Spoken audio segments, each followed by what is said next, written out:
Здравствуйте, в эфире программа «Настоящее время. Азия», в пражской студии Сергей Дорофеев. Смотрите сегодня. Смертельный маневр. На дне Черного моря найдены все 3 черных ящика разбившегося Ту-154. Причины катастрофы анализируются, версия теракта отметается. Ну, это значит, какое-то критическое состояние у него было, действительно, связанное с тем, что вот именно он или потерял скорость уже в это время значительно, или, значит, у него он выводил из пикирования, возможно. Взлет пока запрещен. Авиасообщение между Россией и Таджикистаном может прекратиться из-за конфликта коммерческих структур. До этого не дойдет, успокаивает посол России. Впервые за 8 лет Бишкек и Ташкент начинают отношения с чистого листа. Президент Кыргызстана Атамбаев приехал на могилу узбекского лидера Каримова. Очень много позитивного у народов наших двух республик, потому что они этих дней очень долго ждали. Согреть теплом. В Казахстане становится популярным клуб 28 петель. Волонтеры шьют крошечную шерстяную одежду для недоношенных малышей. Я вообще сама не умею, если честно, вязать, но, конечно, научусь. Это вообще прекрасно, да, видеть такие маленькие ниточки. Водолазы нашли все черные ящики разбившегося в воскресенье самолета Ту-154 Министерства обороны России. Первый самописец, поднятый со дна Черного моря, уже доставлен в исследовательский центр в Подмосковье для расшифровки. 2 других черных ящика нашли позже, они находились в хвостовой части самолета. Поисковая операция с участием сотни водолазов продолжается уже более 2 суток. На месте катастрофы обнаружено как минимум 12 тел погибших и новые фрагменты лайнера, в том числе обшивка фюзеляжа и части двигателя. В ФСБ при этом поспешили заявить, что не нашли признаков теракта, следов взрывчатки нет. К вечеру стало известно, Ту-154 столкнулся с поверхностью воды на скорости более 500 км в час. Об этом ТАСС рассказал источник в силовых структурах. По его данным, в момент столкновения самолет пытался повернуть и уже убрал закрылки. При этом у лайнера был большой угол тангажа, то есть он сильно задрал нос. Во время маневра, продолжает источник ТАСС, и произошло сваливание самолета. В качестве версии трагедии рассматриваются и попадание в двигатели посторонних предметов, и техническая неисправность, и ошибка пилотирования. Одним из очевидцев катастрофы, как сообщает газета «Коммерсант», был сотрудник береговой охраны. Он якобы рассказал о том, что перед падением самолет шел на низкой скорости, задрав нос.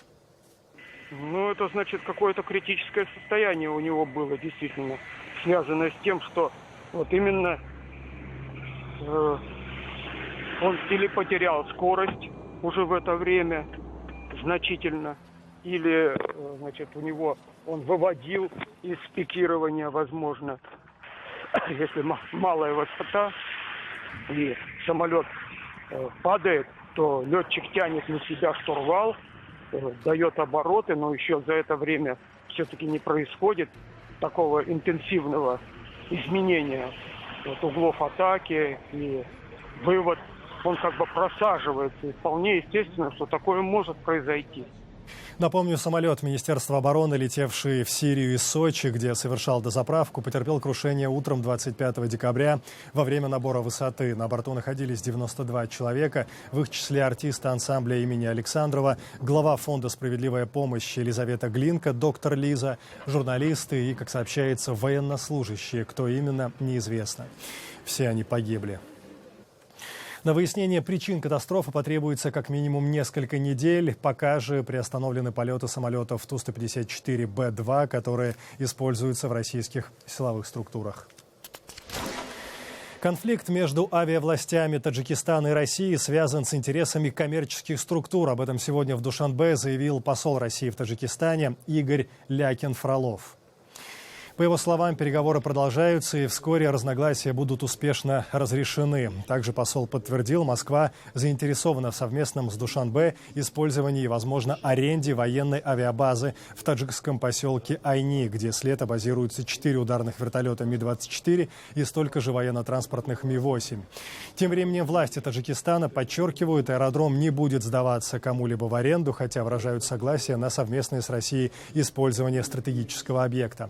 Вертолетная группа на аэродроме подчинена 201-й российской военной базе в Таджикистане. Официально она находится в стране для защиты конституционного строя и интересов стран-участниц Организации договора о коллективной безопасности.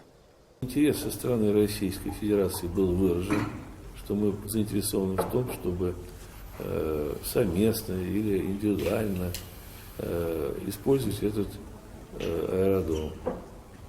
Ну, это тоже как бы связано в том числе и с деятельностью 201-й базы. Для нее нужна авиационная составляющая. В настоящий момент 4 вертолета там дислоцированы, они подчинены 201-й базе, командиру 201-й базы, и они используются в соответствии с задачами, которые стоят перед 201-й базой. На вопросы о перевооружении таджикской армии посол России отвечал уклончиво. Россия еще 2 года назад вызвалась полностью модернизировать и перевооружить армию Таджикистана, однако пока для этого сделано немного. В стране, по словам военных экспертов, из-за низкого уровня подготовки офицеров катастрофически не хватает специалистов, способных работать с новой российской техникой. Что касается поставок вооружений, да, идет процесс модернизации таджикских вооруженных сил. И в рамках этой программы модернизации осуществляются соответствующие поставки различной техники. В Москве начались переговоры по ситуации в Афганистане. В них принимают участие представители МИД России, Китая и Пакистана. Афганистан на переговоры не пригласили, что вызвало возмущение Кабула. Представитель Министерства иностранных дел Афганистана заявил, что его правительство не было даже проинформировано о повестке дня встречи. По словам дипломата, такой подход, независимо от добрых намерений участников, не в состоянии помочь Афганистану. Кабул уже несколько раз высказывал озабоченность тем, что Москва поддерживает талибов. Между тем, спецпосланник президента России по Афганистану Замир Кабулов недавно заявлял, что Талибан – влиятельная военная сила в Афганистане, что у талибов и России сегодня общий враг – экстремистская группировка «Исламское государство». Моя коллега Шахида Якуб поговорила с обозревателем «Радио Свобода» Брюсом Паньером о том, как вновь в Афганистане сталкиваются интересы России и США и зачем Москве отправлять своих военных туда, где погибли тысячи советских солдат и офицеров. Брюс, не прошло и 30 лет, как Советский Союз вывел свои войска из Афганистана, и Россия снова заинтересована в этой стране.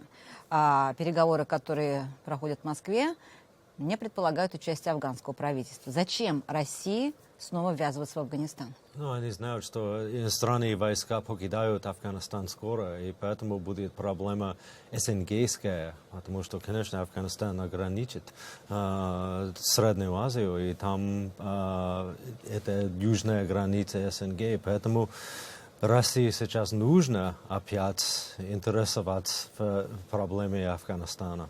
Но у России, в отличие от международного сообщества, кажется, есть свои идеи о том, как решить афганскую проблему. Ведь мы знаем, что представитель Путина по Афганистану Замир Кабулов проводил переговоры с представителем Талибана. Но в то же время о контактах между российским руководством и правительством Афганистана, признано во всем мире, вроде как нет. Ну, я думаю, это из-за того, что Россия смотрит проблему в Афганистане не из даже талибов, но это из так называемого исламского государства, которое сейчас есть присутствие в Афганистане. И поэтому это гораздо важнее России разговаривать с теми войсками, которые противостоят против исламского государства. Ну, Талибан несколько лет назад считался террористической организацией. Именно из-за Талибана были введены международные войска. А теперь у нас как? Талибан вдруг в борьбе против ИГИЛа появился худший враг? Так получается? Ну, конечно, с терроризмом всегда относительно. Я помню, когда мы все считали, что иранское государство фундаменталистическое государство, и все смотрели на Иран как корень терроризма в мире. Но надо сказать, что да, конечно, талибы экстремисты, по крайней мере. Но они воюют, как я сказал, против исламского государства в Афганистане. Но они также воюют против законов афганского правительства в Афганистане. Да, я знаю. Но, к сожалению, на севере, где около границы с СНГ, талибы гораздо успешнее воюют против исламского государства, потому что главные войска правительства сейчас защищают Кабул, Кандахар, такие города. Но на севере их мало, относительно мало. Известный казахстанский журналист Бекжан Идрисов покинул страну. На своей странице в Facebook главный редактор сетевого издания «Радио. Объяснил, что причиной своего внезапного отъезда стал арест директора газеты Central Asia Monitor и сайта «Радио. Бигельды Габдуллина. Не имеете права проводить здесь обыск. Это ваше право, вы можете... По словам Идрисова, следователи приглашали его в качестве свидетеля, якобы заставляли давать показания против своего руководителя. Сотрудники редакции «Радио. Не знали о том, что их главред покинул страну, даже не попрощавшись с родителями. Спустя пару недель из страны выехала и семья Бекжана Идрисова. Между тем, в Национальном бюро по противодействию коррупции сообщили, что в отношении журналиста не принимались никакие процессуальные решения. Его допросили в рамках уголовного дела в отношении Габдуллина. Он в качестве свидетеля приглашался дважды. В отношении его никаких процессуальных решений не было. В качестве свидетеля всего лишь приглашался, не более. А он пишет, что якобы уже расставили красные флажки, что он уже в розыске. Так, нет? Ничего нет. В отношении его никакие ограничения, ни по линии пограничной службы, ничего не вставлялось. Поэтому он свободно выехал. Но его допросили достаточно, видать, его показания достаточно считает. Пока? Да. А если дело дойдет до суда? Время покажет.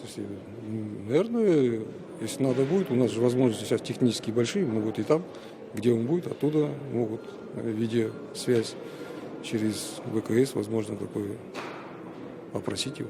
Так что проблем не должно быть. Далее в программе. Впервые за 8 лет Бишкек и Ташкент начинают отношения с чистого листа. Президент Кыргызстана Атамбаев приехал на могилу узбекского лидера Каримова. Очень много позитивного у народа наших двух республик, потому что они этих дней очень долго ждали.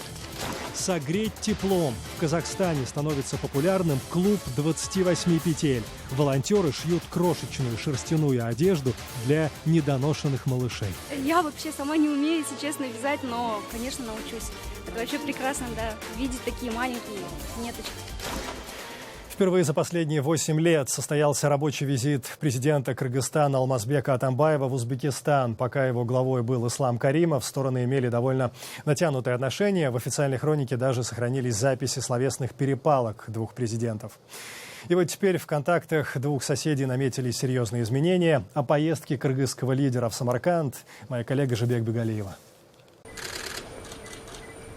На могилу бывшего узбекского лидера Алмазбек Атамбаев приехал позже других своих азиатских коллег. В Самарканде уже побывали и казахские, и таджикские президенты. Почтить память Ислама Каримова глава Кыргызстана смог только сейчас. В день похорон у нас в Кыргызстане проводились большие мероприятия международные, о которых вчера даже была принята резолюция ООН в поддержку Игоря Кочевников. Поэтому я не смог уехать оттуда, но хоть и поздно, но сегодня мы прочитали молитву. Для этого президент даже взял с собой в поездку именитого в Кыргызстане богослова Абдушукура Нарматова. Именно он и прочитал поминальную молитву.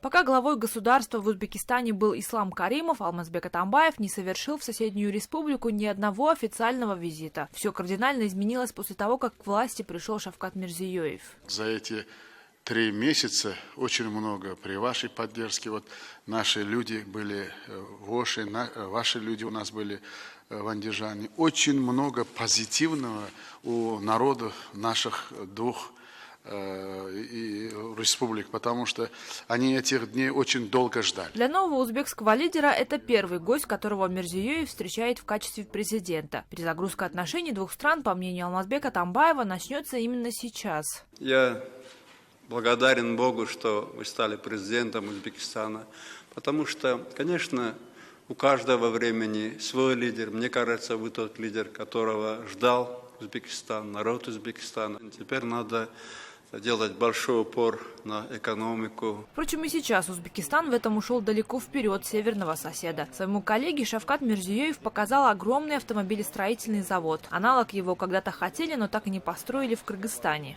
Спарк. Вот это самая сейчас покупаемая машина в России. Да? Вот это. Я вам показал, не все, потому что я много оставил, когда с визитом в официальном приезде в Ташкент. Все нельзя же показывать. Но я показал, что у нас есть очень много совместными усилиями. Мы можем нарастить наш торгово-экономические отношения и товарооборот. Уже во время следующих визитов стороны договорились обсудить вопросы делимитации и демаркации границ. Из-за натянутых отношений Кыргызстан и Узбекистан до сих пор не могли установить четкие рубежи около трети сопредельных территорий. Отработать все вопросы по приграничным районам правительства обоих стран пообещали уже до конца января. Дюбек Бегалиева, «Настоящее время», Бишкек, Кыргызстан. Шерстяные вещи для недоношенных детей. В Казахстане становится популярным движение «Клуб 28 петель». Сразу в 15 городах страны волонтеры дарят пациентам отделений выхаживания недоношенных детей маленькие носки, шапки и жилеты. Среди волонтеров госслужащие, домохозяйки и бизнесмены. И вот недавно к инициативе присоединились осужденные одной из колоний Алматы. Единственная проблема, причем для всех, нехватка пряжи. Каждый участник 28 петель ее покупает за свой счет. Чтобы собрать деньги, активисты устроили предновогоднюю благотворительную ярмарку.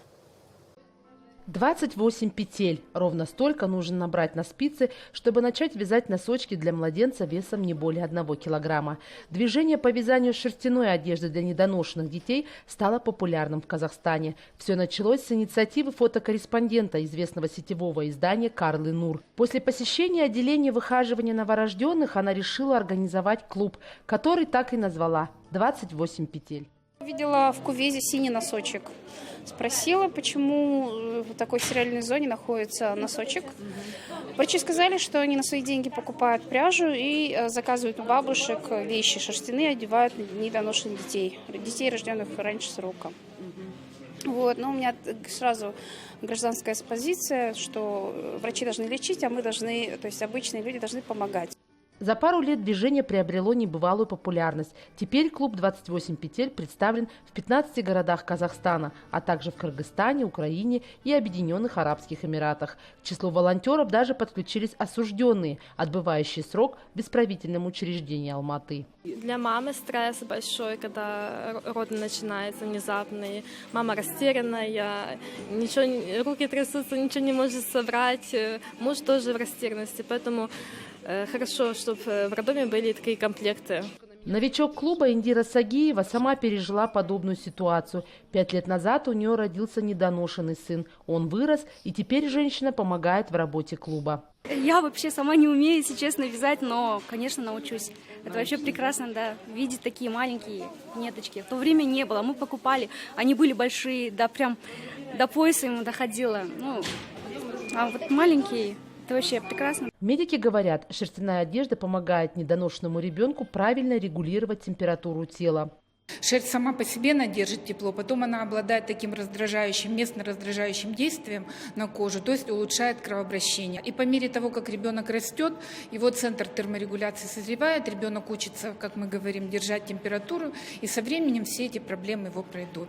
Самой большой проблемой для волонтеров остается поиск средств для покупки шерсти. Ежемесячно для более чем полусотни вязальщиц нужно как минимум по 2 килограмма шерсти. Но и эту проблему члены клуба решают сами. Они устроили предновогоднюю благотворительную ярмарку, где можно было не только купить изделия handmade, но и попробовать свои силы в создании крохотных носочков. Каждая из девочек сама себе покупает пряжу. Да? Это является условием, чтобы, если человек хочет вступить в наш клуб.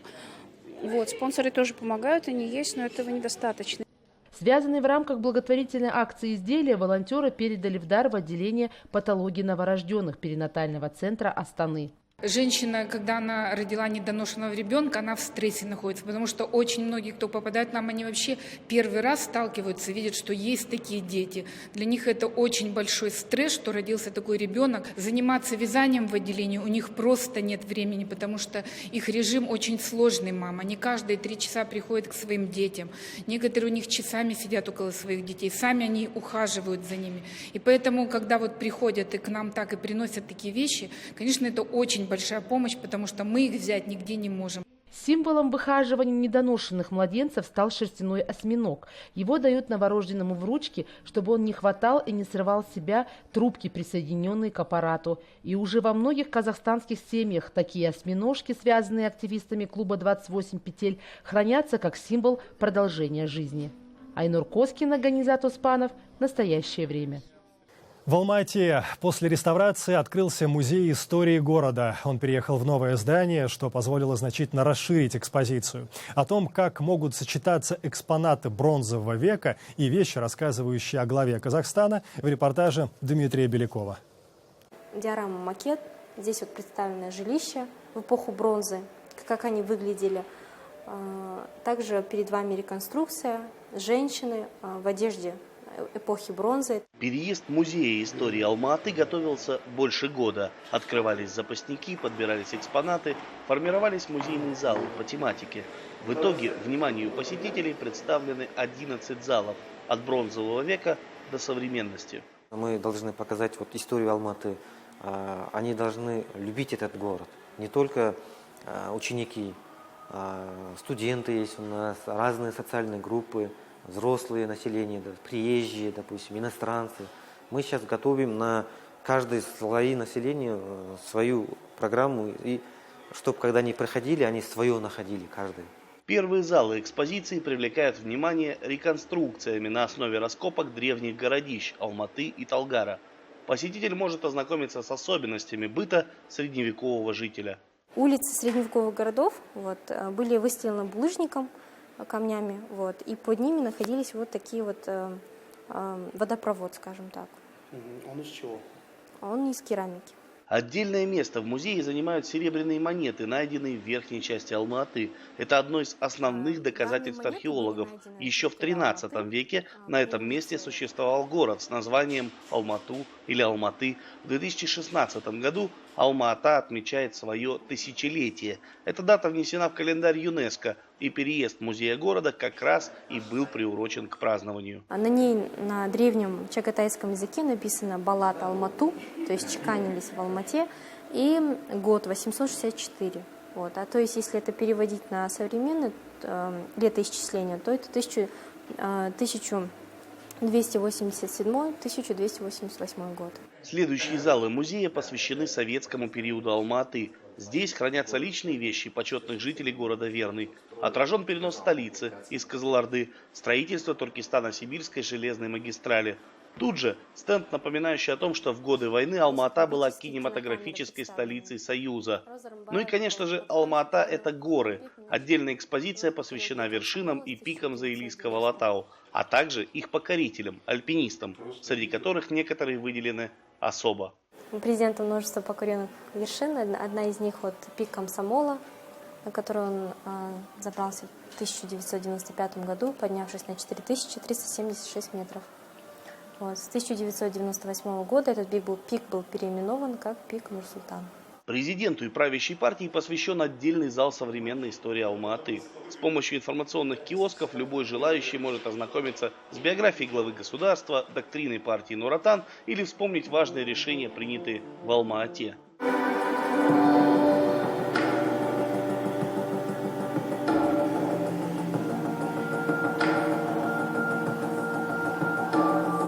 Само здание музея требует отдельного внимания.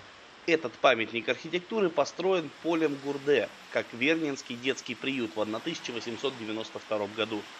В разные времена в нем размещались Центр избирком, Совет народных комиссаров, Госплан. Теперь здание передано музею Алма-Аты, и его двери открыты для посетителей 6 дней в неделю. Дмитрий Беляков, Павел Ангельгард. Настоящее время. На этом все. Выпуски программы «Настоящее время Азия» можно найти на сайте currenttime.tv. Мы встретимся с вами завтра в это же время. Всего доброго.